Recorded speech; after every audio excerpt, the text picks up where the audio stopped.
de la langue Sawa, entre parenthèses, Douala ancien. Quand on dit Douala ancien, ce n'est pas le Douala total dont on va parler là. D'autres diront, ouais, ça fait partie des langues bantoues, des langues de la famille bantou. Ça, ce n'est pas ce Douala qu'on en te fait allusion. On parle du Douala ancien, dont vous ne connaissez pas. Donc, vous pouvez toujours aller chercher en disant, ouais, la langue là, vient de commencer à peut-être 18e siècle. Ça, c'est votre problème. Ici, on parle du Douala ancien, qui est la langue originelle, Mutate de extirpa un fragment de son essence, afin de manifester de nouvelles langues, entre parenthèses, qui est la faible fréquence. Point virgule. Qui est la faible fréquence. Donc, on va un peu s'arrêter là pour bien décortiquer, pour que vous puissiez aussi pénétrer. Parce que c'est très, très, très important. Écoutez attentivement. Parce qu'il y a des gens qui me disent, mais pourquoi je n'écris pas, pourquoi Bible, pourquoi les livres mystérieux, pourquoi c'est en français, euh, si c'est la langue originelle, pourquoi c'est, si c'est, mais il y a les mots en douala aussi, en douala ancien dedans, mais pourquoi c'est, on doit traduire, pourquoi? On va vous expliquer ces choses. On vous dit ici de la langue sawa, donc douala ancien, on précise douala ancien. On n'a pas dit la langue douala directement, mais douala ancien, qui est la langue originelle, c'est la toute première langue parlée. Donc, vous pouvez prendre une poubelle, l'acadien, l'araméen, l'hébreu, toutes ces langues-là, vous jetez ça dans la poubelle. Ça, ce n'est pas la langue originelle. Qui est la langue originelle? Moutat te dit extirpa un fragment. Donc, la langue originelle, Moutat te dit va extirper un fragment de la langue originelle, c'est-à-dire de son essence, afin de manifester de nouvelles langues. Et les nouvelles langues qu'on va manifester, c'est qui est la faible fréquence. Les nouvelles langues qu'on va manifester, c'est la faible fréquence. Mais quand le deuxième se manifestera à son époque visible, il extirpera la faible fréquence d'une des langues qui sera parlée à son époque pendant qu'il restaurera, rétablira, restituera notre histoire. Point. L'histoire du peuple originel, entre parenthèses, noir.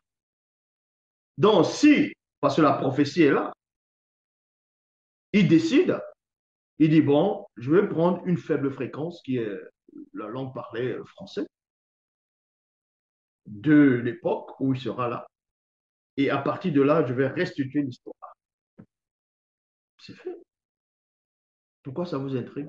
Même si d'autres voudront dire que le français vient, bon, le français c'est le latin qui a été mal parlé, donc à partir du latin, d'autres ont mal prononcé des mots et ça a donné naissance au français. Tout ça fait partie de la faible fréquence. Parce qu'avant, on ne disait pas le français, on disait le François. Donc, donc Moutat dit, Jenner révèle ici que il y aura d'autres langues qui vont apparaître. D'autres langues qui vont apparaître, qui vont apparaître, qui vont apparaître. Et ensuite, on vous dit ici, car ces nouvelles langues modifièrent ainsi l'accent dont on vous parle, l'origine des accents.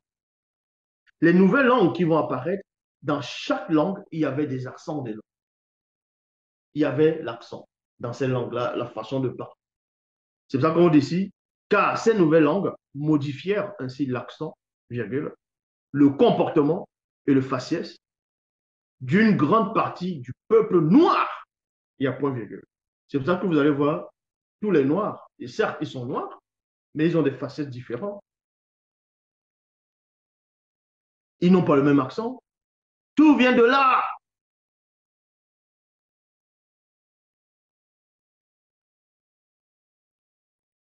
Là fut dévoilé, entre parenthèses, aux non-initiés, le principe visuel. Écoutez attentivement comment les langues vont apparaître.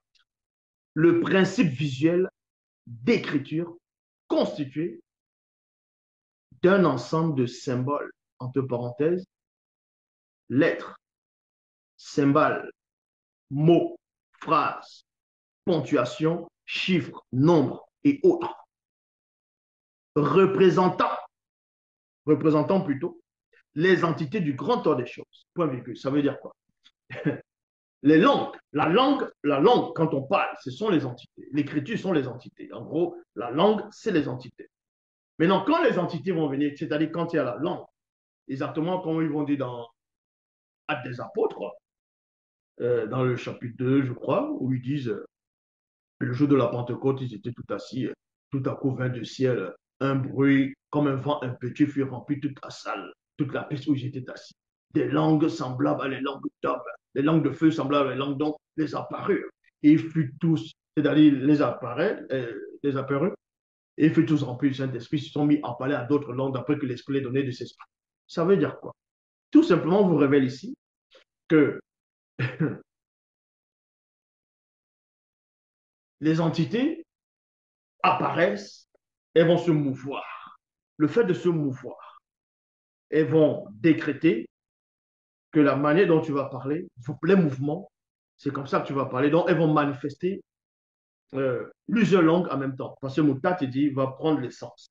Et quand il va manifester, derrière, il y a d'autres entités qui vont apparaître. Les entités telles que symboles, mots, phrases, ponctuation, chiffres, nombres, lettres et autres. Ce sont des symboles. Ce sont les entités qui vont apparaître, qui vont exercer cela, vont vous manifester. Ceux-là vont parler cette langue, ceux-là vont utiliser cette langue, ceux-là, c'est là. Ça va changer le faciès de là, ça va changer l'accent de celui-là. En fait, dans le sens spirituel, on va voir les entités. Non pas sur la manifestation visuelle de ces langues-là, mais sur euh, le pouvoir qui donne naissance à ces langues. Ouh. Donc, vous dit ici, représentant les entités du grand ordre des choses, qu'il sera, dans quelques millions d'années, plagié et modifié par des Blancs dans chaque civilisation. Aussi, plusieurs de ces Blancs nommeront ce principe visuel d'écriture, entre guillemets, alphabet. Alphabet. Donc, vous voyez, vous pouvez donc chercher votre langue du début, que non, c'est en Mésopotamie, les tablettes d'Agile, ça, c'est votre problème. Ça, c'est votre histoire là-bas. Vous cherchez encore votre identité là-bas. Ici, c'est la vérité. Phase 7. Mais, avant de vous révéler la phase 7, vous devez savoir une chose, c'est que vous pensez que l'hybridation existe seulement parmi les hommes, les animaux, la végétation. Non, il y a l'hybridation aussi dans les langues. Il y a des langues qui se mélangent. Et c'est-à-dire, c'est une sorte d'accouplement. On peut aussi appeler ça le pidgin. Le créole, c'est le pidgin. C'est l'ensemble de beaucoup de langues. On mélange et ça forme une langue. C'est une sorte d'hybridation. Et pendant ces mélanges-là, c'est ce qu'on appelle la polygamie, le partout. Parce que dans le langage, il y a le partout. Quand tu prends telle langue, tu prends ça, tu mélanges pour former une langue. Ils sont tous partousés. Hein. C'est ce partout. Et quand c'est deux langues, c'est la polygamie. Quand c'est trois langues, une, deux, trois, la polygamie partout, tu prends là, tu prends là. Et ça forme une langue, ça forme ce qu'on appelle ça va former voilà, des langues maintenant, des langues de barbares. On a ces langues de barbares. Quelqu'un est en train de parler, tu penses qu'il est en train de s'énerver, il veut t'égorger. Des langues qui n'ont pas de sens. Donc, même dans les langues, quand on mélange des langues, c'est l'hybridation. Vous formez d'autres langues. C'est pour ça qu'au départ, il y a des langues qui sont là.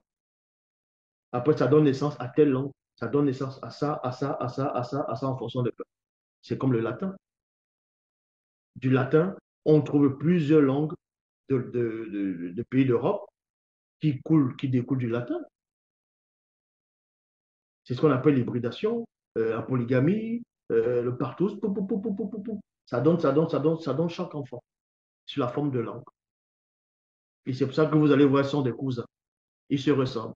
Quand quelqu'un parle, on va dire, italien, l'autre parle, on va dire, espagnol, et ça ressemble au français. Il y a des choses françaises là-dedans. Il y a des langues germaniques qui se ressemblent aussi. Ce sont des cousins, Vous comprenez comment les langues naissent? Hein? Parce il y a des couples, il y a des partout, et ça donne naissance. Des langues qui se croisent donnent naissance à d'autres langues. Et quand elles se ressemblent, quand on entend, on dit, hé, il y a...